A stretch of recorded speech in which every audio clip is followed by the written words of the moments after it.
US Secretary of State Hillary Clinton's grim face at the crucial talks with the Pakistani leaders appears to reflect tension between Islamabad and Washington.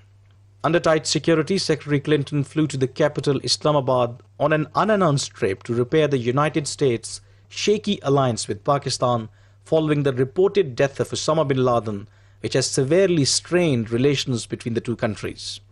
Assisted by the top US military commander at the talks, with senior Pakistani civilian and military leaders, she pleaded for greater cooperation to defeat Al-Qaeda and the Taliban.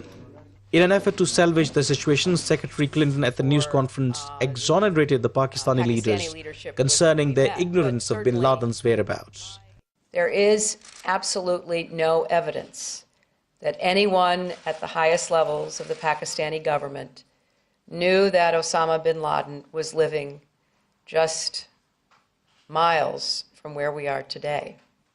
She described bin Laden's alleged death as significant achievement in the so-called war on terror, but warned that the threat is far from over. She said Pakistan needs to take decisive action against militants. Today we discussed in even greater detail cooperation to disrupt, dismantle, and defeat Al-Qaeda, and to drive them from Pakistan and the region.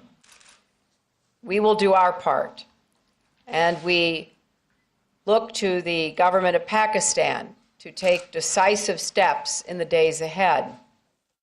Clinton is the highest-ranking US official to visit Islamabad since bin Laden was reportedly killed in a US commando raid at his hideout in the nearby city of Abbottabad earlier this month. Relations between Pakistan and the US are always complex and fragile, but they are particularly volatile in recent months.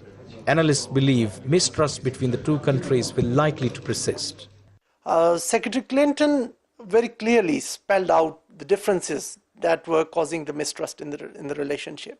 Though we were being given the impression that the two countries differed over unilateralism, but the core issue still remain the sanctuaries in tribal areas. Despite apparent tension, the two sides said they committed to the long-term partnership.